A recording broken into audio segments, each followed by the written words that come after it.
ఒక కంటెంట్ ఎలా సృష్టించాలి అంటే, ఉదాహరణకి చెప్తాను. వ్యక్తిగతం ఇప్పుడు ఒక మహిళా మండలి స్త్రీలు ఉన్నారు కదా!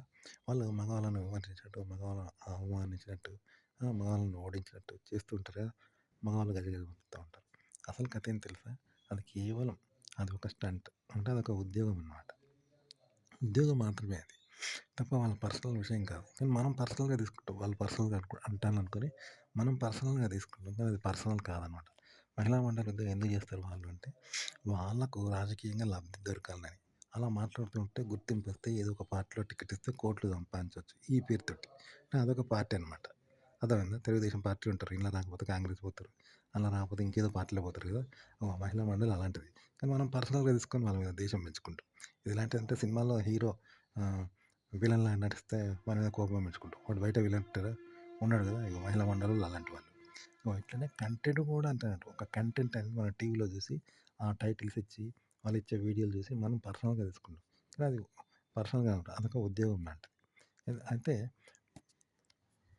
ఎందుకంటే ఒక మహిళా మండలి వాళ్ళు ఏం చేస్తారు? ప్రేమించి మోసం చేసిన వాళ్ళని నిలదీస్తారు. మగవాళ్ళు అలాంటి వాళ్ళు, ఇలాంటి వాళ్ళని తీస్తారు. ఎన్నో చేసి మగవాళ్ళని విమర్శిస్తారు. తప్పు చేసిన మగాడు కుక్కతో సమానం ఇలా అంటారు. కానీ వాళ్ళ ఇంట్లోకెళ్తే వాళ్ళ కొడుకులను, వాళ్ళ భర్తను, ఆ! వాళ్ళ వాళ్ళ మనవడిని ఏం చేస్తారు? వాడు రేప్ చేసినా మగోడే రేప్ చేస్తాడు మరి చేయకుండా ఊకుంటాడంటారు. వాళ్ళ కొడుకులు వాళ్ళే ఆడోళ్ళని టీజింగ్ చేస్తే, వేధిస్తే తప్పబట్టారు. చూసి చూడనట్టు పోతారు. మగాళ్ళంటే అలాగే ఉంటారు మరి మగవాళ్ళు అట్లే అమ్మాయిలనే వేధిస్తారనే స్వభావమే కలిగి ఉంటారు. అంటే ఒక సామాన్య ఆడవాళ్ళ స్వభావమే కలిగి ఉంటారు. ఎవరినైనా రేపిస్తే వాళ్ళు పారిపోతారు. కానీ టీవీలో మాత్రం వీరనారిలాగా మగవాళ్ళని విమర్శిస్తూ, అవమానిస్తూ ఉంటారు. అదొక డ్యూటీ అన్నమాట. కానీ పర్సనల్ లైఫ్ వేరుంటది. అగో అంటే పర్సనల్ లైఫ్ అనేది మనల్ని మనం ఉండడానికి, మన కుటుంబాన్ని రక్షించుకోవడానికి, మన సేఫ్టీని చూసుకుంటాం తప్ప ఉద్యోగాన్ని చూసుకోం కదా! అట్లనమాట. కాబట్టి ఒక వీడియో అయినా, ఒక ఆర్టికల్ అయినా, ఒక టైటిల్ అయినా మీరు ఎలా మాట్లాడాలంటే మన పర్సనల్ లైఫ్‌లో మనం ఎలా వ్యవహరిస్తామో ఆ విధంగా వ్యవహరించాలనమాట. ఆ స్వేచ్ఛ ఆ పర్సనల్ లైఫ్ అని అంటది. అలా ఉంటదనమాట. అలా చేయాలంట. వీడియో గాని, ఒక టైటిల్ గాని అలా పెట్టండనమాట. అంటే మీ పర్సనల్ ఎక్స్‌పీరియన్స్, పర్సనల్ ఆలోచన, పర్సనల్ ఎమోషన్ అనే దాన్ని బట్టి మీరు వీడియో చేయండి, టైటిల్ పెట్టండి. అప్పుడు జనం చూస్తారు. అంతేగాని జనంతో మీరు తలపడకండి. ఇప్పుడు ఇండియా, పాకిస్తాన్ ఆట ఆడుకుంటాన్లు క్రికెట్ మ్యాచ్. ఆడుతుంటే పాకిస్తాన్ ఓడిపోవాలి, మనం గెలవాలి అని బాగా కోరుకుంటాం. ఒకవేళ ఇండియా ఓడిపోయి పాకిస్తాన్ గెలిస్తే చాలా బాధపడతాం, కుమిలిపోతాం. కానీ అక్కడ ఇండియన్స్, పాకిస్తాన్ క్రికెట్ ఎలా ఉంటదంటే ఇద్దరు ఫ్రెండ్లీగానే ఆడతారనమాట. ఎవరికెవరు శత్రువులు కాదు. కేవలం ఎవరి ఆట ఆడుకొని చకచక్యంగా గెలుస్తారనమాట. కానీ ఆడియన్స్ ఏం చేస్తారు? ఇండియా ఓడిపోతే బాధపడతారు. పాకిస్తాన్ గెలిస్తే కుమిలిపోతాం. ఇండియా ఓడిపోతే బాధపడతాం కదా! అట్లుంటదనమాట ఆడియన్స్. చూసే వాళ్ళ తీరు నుండి నువ్వు కథ రాయకండి. ఆర్టికల్ రాయకండి. టైటిల్ పెట్టకండి. మీ పర్సనల్‌గా మీరు ఎలా ఎమోషన్ చేస్తారు? ఒక పరిస్థితిని ఎలా ఎదుర్కుంటారు? ఎలా ఎదిరిస్తారు? లేదా ఎదిరియకుంటే పారిపోతారు. మొత్తానికి మిమ్మల్ని మీరు రక్షించుకుంటారు కదా! అంతగాని శత్రువుకు లొంగరు కదా! అట్లనమాట. మీ పర్సనల్ ఎక్స్‌పీరియన్స్‌తో మీ చాకచక్యాన్ని ప్రదర్శించి జనాల్ని ప్రలోభపెట్టండి. అంటే దాన్ని బట్టి జనాలు ప్రలోభపడతారనమాట. అలా ప్రలోభ పట్టేలాగా పెట్టండి. అంతేగాని నిజంగా జనంతో మాత్రం తలపడడం అనేది ఉండదనమాట ఇక్కడ. ఓకే. అది కంటెంట్ క్రియేట్ చేయడం అంటే. ఉదాహరణకి తెలంగాణ ఉద్యమం ఉన్నది. తెలంగాణ ఉద్యమం అనేది కేవలం రాజకీయ ఉద్యమం. కేసీఆర్ లబ్ధి కోసం పెట్టిన ఉద్యమం. అందుకని తెలంగాణ ప్రజల తరపున ఆయన ఏం కొట్లాడతలేడు. కేవలం ఆయన డబ్బు కోసం, ఆయనే పదవి కోసం చేసింది. తెలంగాణ వచ్చిన తర్వాత ఏం చేసిండు ఆంధ్రోళ్ళకి మళ్ళీ ఇచ్చిండు. ఆంధ్రోళ్ళని తరిమి కొట్టాలన్నాడు. అని గెలిచిన తర్వాత ఆంధ్ర కాంట్రాక్టర్లకి ప్రగతి భవన్ ఇచ్చిండు. ఆంధ్ర అమ్మాయిని వాళ్ళ బిడ్డకి చేసుకున్నాడు. చూసావా అట్లుంటాడు. పర్సనల్ లైఫ్ అనేది ఆంధ్ర, తెలంగాణ ఏం లేదు ఆయనకు. కానీ రాజకీయంగా మాత్రం అట్లా చెప్తాడనమాట. ఆంధ్రుడు, గింధ్రుడని తిట్టిండు. మనం వేరే అని చేసిండు. అది రాజకీయం. డబ్బుల కోసం చేసిండు. కానీ తెలంగాణ ప్రజలు ఏమనుకున్నారు? నిజంగానే ద్వేషం పెంచుకున్నారు ఆంధ్ర మీద. నిజంగానే తెలంగాణ రావాలని అనుకున్నారు. కానీ కేసీఆర్‌కి లేదది. ఎందుకంటే రాజకీయం కోసం చేసిందే స్టంట్ అది. అట్లనమాట. కాబట్టి మనం వేరే వాళ్ళ వీడియోని చూసి అది పర్సనల్‌గా తీసుకుంటాం.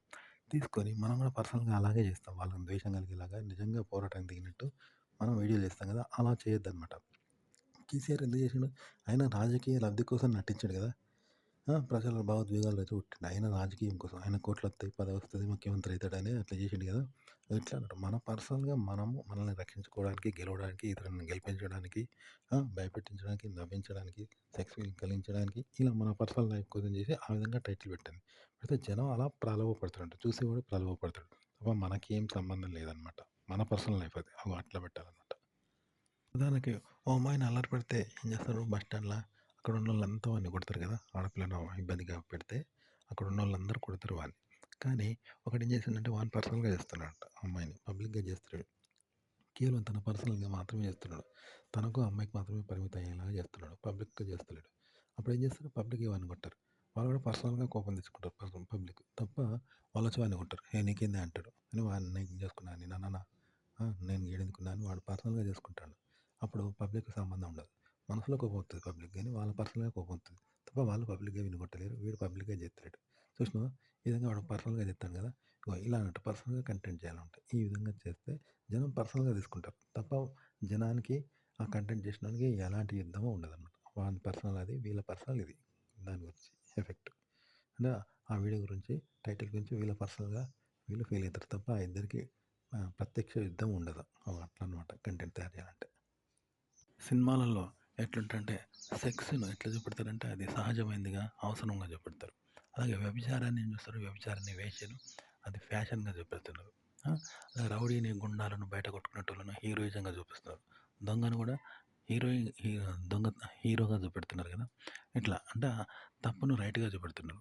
రైట్ వన్నే వాడే రైట్ అయినట్టు వ్యవహరిస్తూ ఉన్నాడు. అంటే దొంగను దొరగా చూపెడుతున్నాడు. అది ఫ్యాషన్ అన్నమాట సినిమాలో. ఆ! ఆ లంజను కూడా పతివ్రతలాగా అది హీరోయిన్‌లాగా చూపెడుతున్నాడు. అది సాధారణం, అది గొప్పగా చూపెడుతున్నారు సినిమాలో. చివరికి హత్యను కూడా హీరోగా చూపెడుతున్నారు. హత్య అంటే బయట నేరం. కానీ అది హీరోయిజం సినిమాల్లో. ఇలా చూపెడుతున్నారు కదా!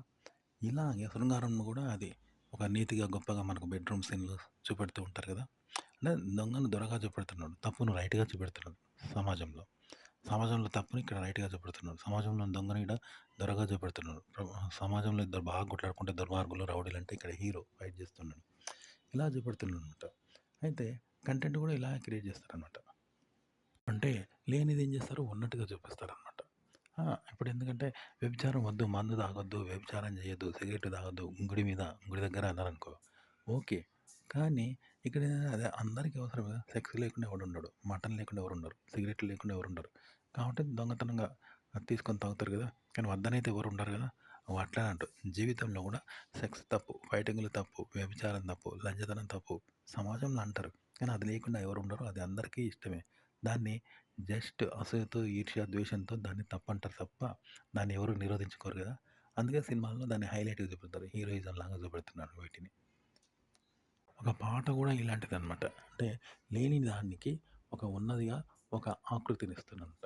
ఇచ్చి అది నిజమే అన్నట్టుగా పాడుతూ ఉన్నారు. ఉన్నది పాడితే ఎలా పాడతారో అలా ఉన్నదిగా పాడుతున్నారనమాట. ఆ లేని దానికి ఒక రూపం ఇచ్చి, ఒక శబ్దం ఇచ్చి, ఒక ఆకృతి ఇచ్చి అది నిజంగా ఉన్నదిగా దాన్ని ఉన్నట్టుగా వాడుతున్నారు. అట్లా అన్నట్టు. మీరు కంటెంట్ కూడా అంతే ఇలాగే చేయాలి. అంటే లేనిది ఉన్నట్టుగా చేసి దాన్ని నిజంగా అయితే ఎలా చేస్తారో, నిజమైన దాన్ని నిజంగా ఎలా చూపెడతారో అలా చూపెట్టాలనమాట. ఇది కంటెంట్ క్రియేట్ చేయడం అంటే. కంటెంట్ అంటే అందరూ బాపనోళ్ళే. కానీ కోడి ఎలా మాయమైంది? అంటే అందరూ బాపనలాగా నటిస్తారు. కానీ అందరికీ కోడి కావాలి. కాకపోతే అందరూ బాపనలాగే ఉండాలని ఒకడికొకడు చెప్పుకుంటాడు. కానీ ఎవడు ఉండడు. అందరూ కోళ్ళు తింటారు. ఆ! అలాగే అందరూ ఎదుటోడు బాపనలాగా ఉండాలంటారు. కానీ ఎవడు ఉండడు. వాడు మాత్రం బాపనలాగా ఉండడు. అందుకే కోళ్ళు మాయమైతాయి. ఇదన్నమాట కంటెంట్ చేసే విధానం. అంటే ఉదాహరణకు సెక్స్ తప్పేంటి? వివాహేతర సంబంధాలు పెట్టుకుంటే తప్పేంటి అని ఆడవాళ్ళంటారు. పెళ్లి తర్వాత వివాహేతర సంబంధం పెట్టుకుంటే తప్పేంటి అని ఆడవాళ్ళంటారనమాట. ఆ! ఆడవాళ్ళకి స్వేచ్ఛ లేదా? సెక్స్ స్వేచ్ఛ లేదా? అని ఆడవాళ్ళంటారు. మగవాళ్ళు ఏమంటారు? ఆడది నిజాయితీగా ఉండాలి. ఒక మొగుడికే కట్టుబడాలని మగోళ్ళంటారు. కానీ పెళ్ళాన్ని కట్టుబడాలంటారు. ఆడోళ్ళని కట్టుబడాలంటారు. కానీ మొగుడు కట్టుబడి ఉంటాడా? వాడు లంజాలను పటాయించాలని చూస్తాడు. పక్కన పెళ్ళాన్ని ఎవరొస్తే దాన్ని మింగుతాడు. ఇట్లా మొగనుకుంటదనమాట. ఆడోళ్ళు ఏం చేస్తారు? నేను తిరుగుతే తప్పేంటి? తిరగకూడదు అంటారు. ఇక కొందరేమో మొగుడి ఆధీనంలో వాళ్ళు పతివ్రతలాగా నటిస్తారు. కానీ ఆడది నిజంగా పతివ్రత అయితే ఇంకోనికి లైన్ ఎట్లా పడతాంది? చూసినావా? ఇది పతివ్రతలాగా ఈడ నటిస్తాంది. కానీ ఇంకోని లైన్‌లో పడతాంది. అలాగే మొగుడు కూడా వ్యభిచారం తప్ప ఆడోళ్ళు ఒక మొగానికి కట్టుబడి ఉండాలి అని అంటే, వేరే ఆడది వీని దగ్గరికి ఎందుకొత్తది? రాదు కదా! మరి వీడు పస్తులుండాలి. అలాగే ఆడది లంచతనం చేయొద్దంటే మరి వీడు కూడా పతివ్రతగా ఉండాలి కదా! మరి అదొత్తందంటే ఆడది లంచతనం చేసినట్టే కదా! మరి వీడెట్లా పోతాండు? ఆడది లంచతనం చేస్తే యాక్సెప్ట్ చేసినట్టే కదా! లంచతనం చేస్తేనే వీని దగ్గరకొత్తాంది. కాబట్టి ఆడవాళ్ళు, మగవాళ్ళు ఎవ్వరైనా సరే తప్పనే ఆడవాళ్ళు, తప్పులో ఉంటున్నామనే ఆడవాళ్ళు, తప్పుబట్టే మగవాళ్ళు. ఇద్దరు లంచతనం చేసేటోళ్ళే. ఇట్లానే ఉంటది కంటెంట్ అనేది. పైకి మాత్రం ఆడోళ్ళు ఏం చేస్తారు? అది లంచతనం చేత్తాంది, అది లంగా, ఇంగా అని ఆడోళ్ళంటారు. ఆడది పతివ్రతగా ఉండాలి, ఆడది ఇలా ఉండాలని మగోడంటాడు. కానీ ఈ 2 తప్పే. ఇదే కంటెంట్ టైటిల్ ఇవ్వడము, కంటెంట్ క్రియేట్ చేయడం అంతా ఇలాంటిదనమాట. కంటెంట్ అంటే చెప్పేవి నీతులు, తొక్కేవి దొమ్మరి గుడిసెలు. అవి ఆడవాళ్ళకైనా, మగవాళ్ళకైనా. అందుకే టైటిల్లలో వివాదాస్పదమైన టైటిల్ పెడతారు. వాళ్ళ వీడియోలోకి తిరిగిపెడతారు. కానీ అందరూ చెప్పేవి గవే నీతులు, అందరూ తొక్కేవి గవే దొమ్మరి గుడిసెలు. మగవాళ్ళైనా, ఆడవాళ్ళైనా. అయినా ఆడవాళ్ళు ఏమంటారు? ఆడవాళ్ళు వ్యభిచారం చేస్తే తప్పేంది? వివాహేతర సంబంధాలు పెట్టుకుంటే తప్పింది, వానికి చేత కాదు, వాడు ముసలోడు అని ఆడవాళ్ళు అంటారు. ఆడది లంచతనం చేస్తుందా? తప్పు కాదా అని మగవాడు విమర్శిస్తాడు సోషల్ మీడియాలో. కానీ తన దగ్గర కొత్త వాడు దెంగన లంచ వాడు దెంగకుంటే ఆడదాన్ని ఆడది పతివత ఉంటుంది. కానీ వాడు ఊరుకున్నదా? దెంగకుంటూ ఊరుకుంటాడా? ఊరుకోడు. అట్లా అనమాట. అలాగే ఆడది ఒక మొగడికి పతివతలాగా ఉంటుంది. కానీ దాని మొగనికి చేత కాకుండా అది దెంగించుకుంటుంది. ఇది కామన్ అనమాట.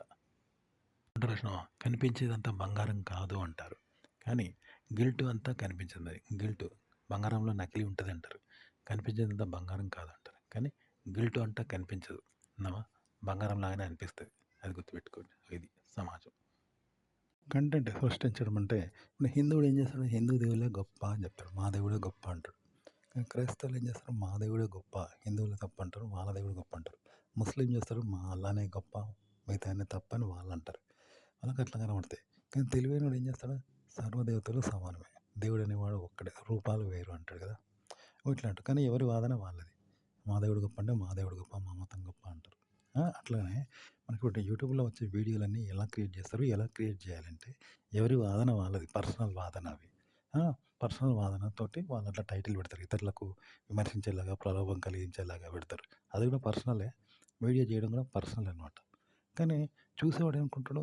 దాన్ని అది ప్రైవేట్ కావచ్చు, మమ్మల్ని అంటాడు అనుకొని వాడు పర్సనల్‌గా తీసుకుంటాడు. అంటే అద్దంలో పులిని చూసి ఏం చేస్తారు? పులి అదే, కానీ దాన్ని చూసి మళ్ళీ కరుస్తది. ఇంకో పులి అనుకుంటది చూసినావా?